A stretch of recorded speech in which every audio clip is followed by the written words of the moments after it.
notes from last week's second annual Marketing Partner Forum, giving highlights for those who were unable to attend. If you're not as familiar with Marketing Partner Forum, it's the premier legal, marketing, and business development conference in the nation. It was very interesting. The conference covered a lot of ground, from collaborative strategies to maintain profitability, trends affecting the legal profession, to winning and retaining clients. So this webinar is going to cram 3 days of programming into 1 hour of highlights. Although Marketing Partner Forum is geared towards law firms, much can be applied to a range of professional service firms. The conference tends to cater towards larger law firms, but again, these tips can be applied to firms of all sizes. So just a quick introduction. My name is Megan Braverman, Senior Account Manager with Berbay Marketing and Public Relations. We work with law firms and other professional service businesses to increase visibility that fuels revenue growth. I just want to remind everyone that you're free to submit questions throughout the webinar. I will leave a few minutes at the end, and we'll reach out to everyone separately to make sure all the questions are answered. So times have clearly changed quite drastically for law firms over the last few years. I mean, what's shocking to me is, do you believe we're already 10 years into social media? And of course, competition certainly isn't slowing down. Really, the new currency has become time, better, faster, and cheaper. And the demands and pressures on law firms will just continue to grow. Historically, law firms and other professional service businesses are not the most flexible when adapting to the changing marketplace. So those who can really adapt and be flexible will ultimately be the most successful. It's also important to understand that not only is marketing a fundamental part of growing the firm, but it should be interwoven into every aspect of the business. Marketing is really about generating leads and getting the phone to ring. And there's no magic bullet, but it's all about investing in enough marketing channels so when there is a need, it's exponentially stronger that a prospect will think of you first because of that marketing machine you've had in place. So now what? You need to create a revenue-generating machine, one that will bring business to the firm.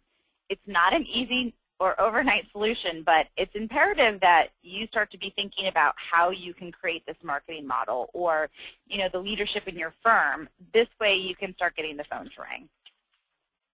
So I'd like to start out with a synopsis of one panel that gave the current state of the legal industry and how law firm marketing is evolving to confront these ongoing challenges.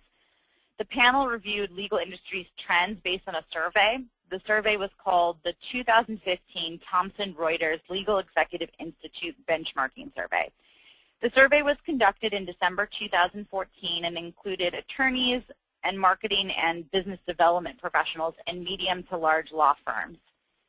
Although marketing and business development is often categorized as the same thing or go hand in hand, this survey defined marketing as those professionals that are involved in public relations, sponsorships, advertising, etc. And business development professionals are defined as those that help with relationship building, responding to RFPs, client interviews, and education, etc. So in the last 2 years alone, business development budgets have increased by 63% and marketing budgets by 44%, which basically shows that firms are putting increased emphasis on their marketing programs, and this trend will continue to grow throughout 2015. More specifically, in this next chart, you can see where marketing budgets are going. Lawyer visibility accounts for 32%, sponsorships 21%, marketing programs and lead generation 16%, advertising 8%, CRM and data management 18%, and law firm employee education 5%. So lawyer visibility, sponsorships, and lead generation account for 69% of the marketing budgets. So now looking at the business development side on this next chart, relationship building accounts for 26%, existing client visits 19%, client education like hosted seminars, etc., 12%, and prospective client visits also 12%. Now, the next survey addressed challenges from the marketing and business development side. The highlight from this chart is that culture lawyer engagement is a major challenge on both ends. Two, something to note is that differentiation is marketing's greatest challenge at 31%. And I'll be talking a little bit more about differentiation later in this webinar. So When survey respondents were asked what could be done to enable greater effectiveness, it showed collaboration as the top action item at 68%. Collaboration was an overarching theme at Marketing Partner Forum this year, which I will also address later in more detail. Second place on what can be done to enable greater effectiveness is using metrics or a dashboard to measure return on investment at 56%. So in this next chart, survey respondents were asked, how do you measure effectiveness? And I want to point your attention to the very right statistic here. A notable minority does not measure effectiveness at all at 29%. Now, the next statistic I found very interesting, which relates to measuring ROI. When just asked the question, do you measure ROI, a whopping 75% said no. To me, this was not a shocking revelation, as time and time again, we found very few firms measure ROI. But it really sheds light on something that law firms need to think about seriously. I mean, Berbay is always harping on the fact that measuring where your business and leads come from is a crucial part of any firm. I mean, it's really invaluable information. It shows what's working and what's not, and allows you to redirect investment based on this measurement. You know, you may find the majority of your leads come from former clients, and you think to yourself, well, we need to be investing more in visibility with former clients. But if you look from a revenue perspective, maybe your revenue generation is coming from the smallest portion of your leads, such as the website. Regardless, tracking leads and business sources is something we'd love to see every firm implement in 2015.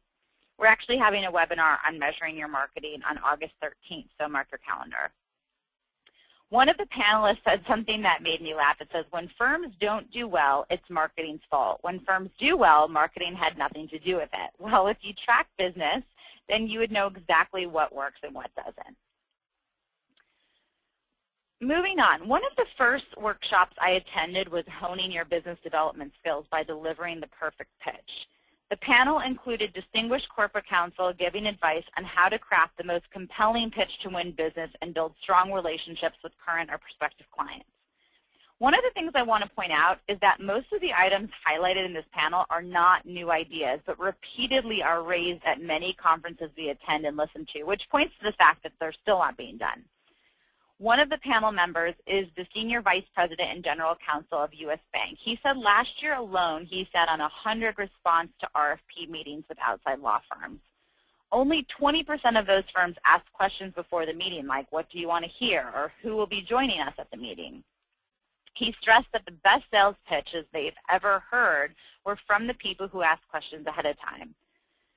Another thing that panelists mentioned that law firms forget to ask is who will be in the room.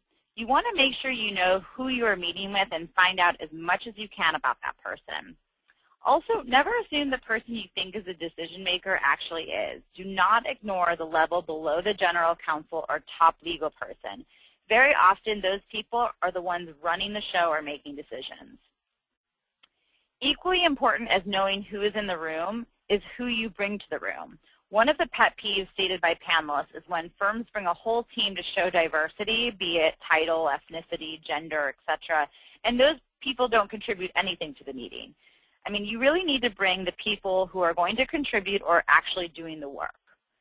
In general, everyone stressed that investing in information can make all the difference in the world. I mean, this really boils down to the age-old sales phrase that 90% of the work when landing a client is preparation and the actual sales is 10%.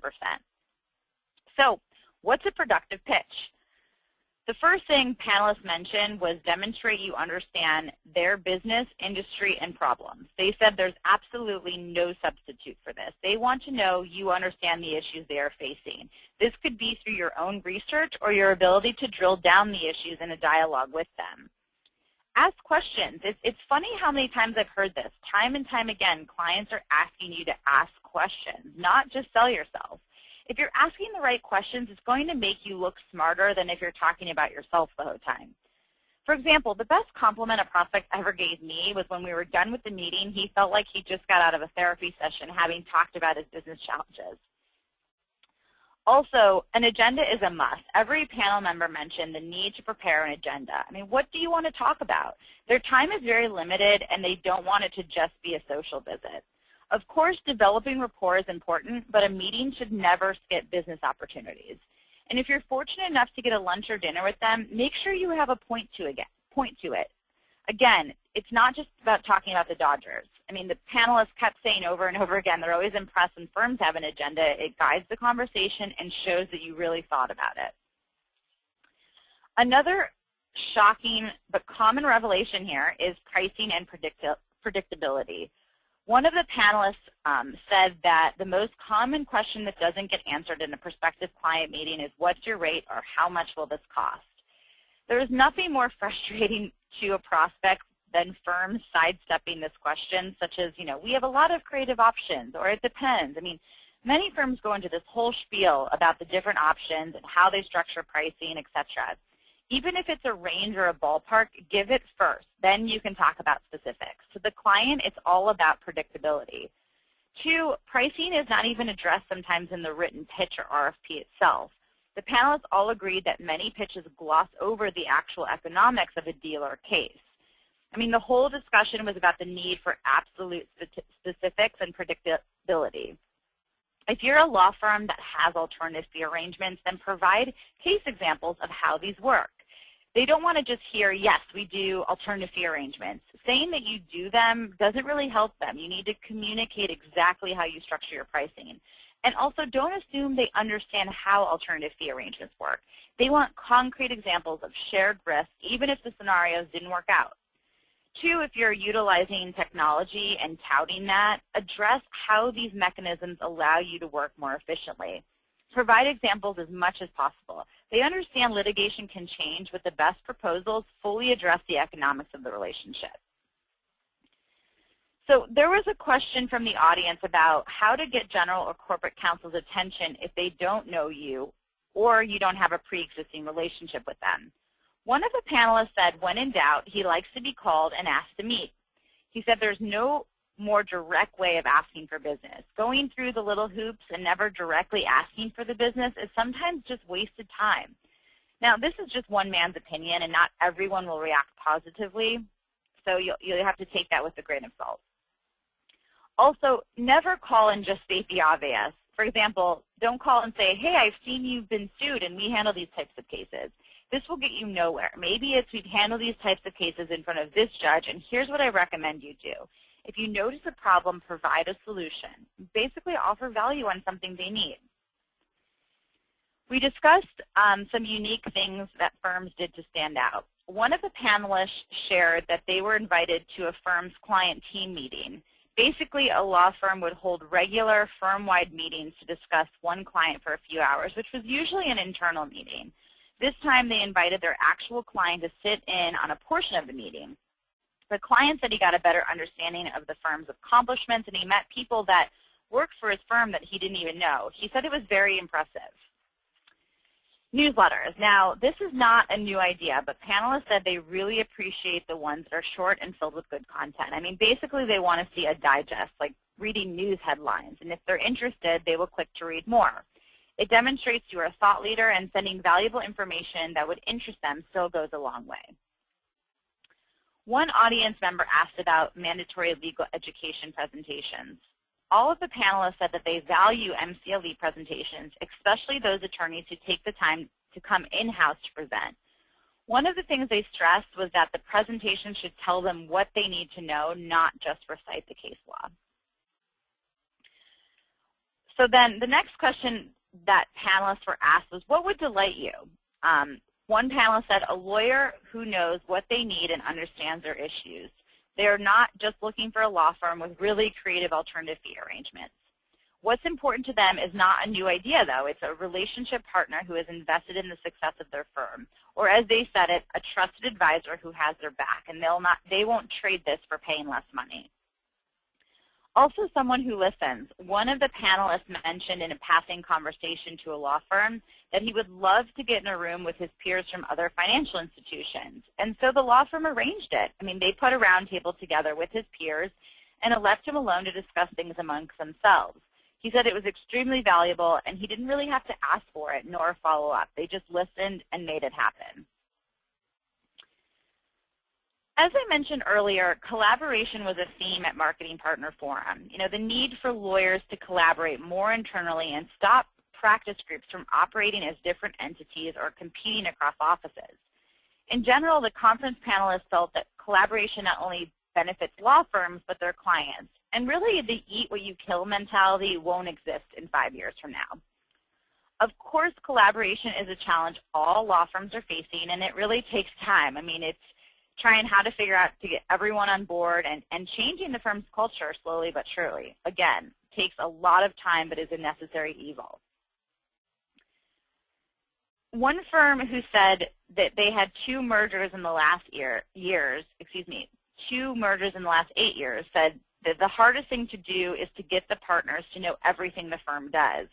The partners can't effectively sell the firm unless they know what other practice areas or offices are doing.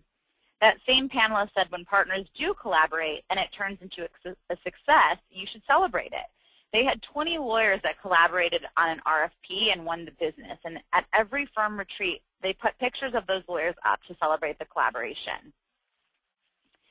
In another collaboration example I thought was really interesting was a partner from a mid-sized firm talked about how the Generation Xers or millennials are really driving this collaboration.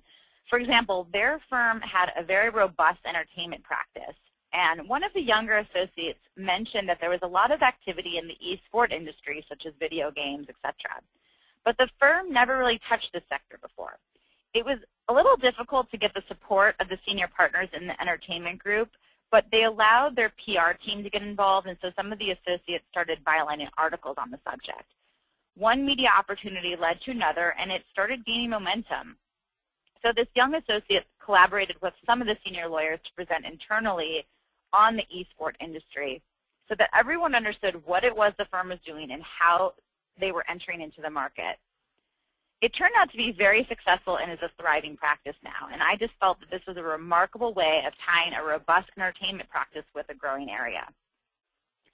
This idea of collaboration and adapting to market change tied into another panel that discussed the challenges younger associates face if they have a senior or managing partner that doesn't really believe in the newer marketing methods or maybe has traditionally relied on word of mouth. Panelists' advice to this was that younger associates need to challenge leadership. Again, this is a slow process. It's not overnight, but you need to challenge them and demonstrate with baby steps of success. I mean, show how different efforts can result in positive outcomes and rewards. Collaborating internally is as important as the ability to collaborate with other firms that may be your competitors. For example, one of the panelists mentioned that he's asked multiple law firms to collaborate on one matter, and that's something that we can expect a lot more of throughout the next few years. Okay, so there's no question that collaboration is becoming a hallmark of firms' culture. Of course, the first step is creating this culture, but communications can play a large role in energizing this collaboration. It's really about connecting and the consistency of your message across all marketing vehicles. So I'm going to touch on the highlights in regards to strategies in this communication, but it's kind of a catch-all. I'll be talking on a variety of points. So the first is decluttering marketing materials. This is my favorite. One of the panelists opened with this statement: we are drowning in information but starving for knowledge. And this really resonates with me because we see so many firms cramming a ton of information into their websites or brochures, and it just really gets diluted with blocks of text and nothing's truly conveyed to the reader. Words are the least form of communication that people understand, and everyone should know by now that people don't read, they scan. So it's time to start decluttering your marketing materials in order to make sure that your message is very clear. And don't forget that even the most complex ideas can be conveyed in just a single image. I mean, that's why they say a picture is worth 1,000 words. For example, don't say what you can show. Looking at this slide, I mean, listing the offices above and then a map below, I mean, which can you comprehend easier and faster? To me, this is really clear. I mean, my eye immediately goes to the map. So let's look at a Berbay example on the next slide to illustrate the whole theme of decluttering. Now, this shows the progression of decluttering, as the one on the left is quite old, but it's crammed with text as we attempt to tell you everything about us. The one on the right shows you who we are, our team, and very simply what we do. So which one are you most attracted to? Okay, hopefully you get the point that it's time to start eliminating the unnecessary stuff that has accumulated over the years, kind of like cleaning out your closet.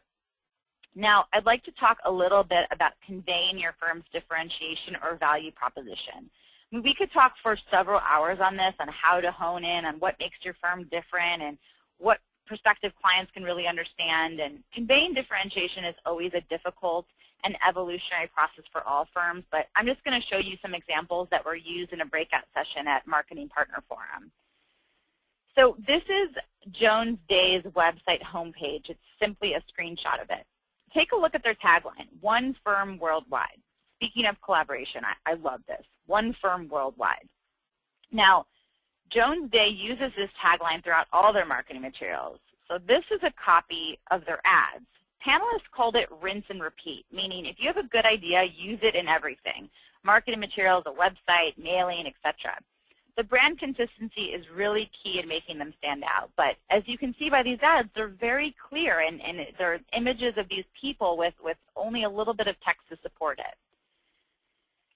Now, here is the Jones Day brochure. I just want to note, again, the amount of copy on this brochure. The images are the focal point, and the text supports it. The panelists kept saying, stop boring your people into buying your services. Get creative and don't be afraid of it. So it's more important now than ever to stand out from the crowd, and communicating your firm's brand and strategy in a clear and concise way is the priority. I want to show another example, which is Dixon Hughes Goodman, a CPA firm. The core of their brand is the word resourcefulness. It's the ability to deal with new and difficult situations and find solutions. As you can see in these examples, their points of differentiation is clear and concise, and again, mostly supported by visuals. So here is a sample of their ads. Again, keeping up with their theme resourcefulness and using powerful imagery. Look at how much text is on these ads. No more than 10 words. Dixon Hughes Goodman also uses the rinse and repeat method as well. As you can see here, they're using it across all of their marketing collateral. This reinforces what we're always advising our clients on, the importance of consistency throughout all your marketing vehicles. So again, the theme of consistency, which goes hand in hand with the theme of creating a culture of collaboration. Both are hallmarks of successful marketing and business development programs. 2, firms that are successful in creating a consistent collaborative culture will have a significant competitive advantage. So this concludes the webinar. Before I open it up to questions, I just want to remind everyone about our upcoming webinar on February 19th on Tweeting for Business by Erica Hess. So the one question I was asked is if this PowerPoint will be available. Yes, the PowerPoint and the audio will both be available after the webinar. I thank everyone for listening, and please contact me if you have any questions.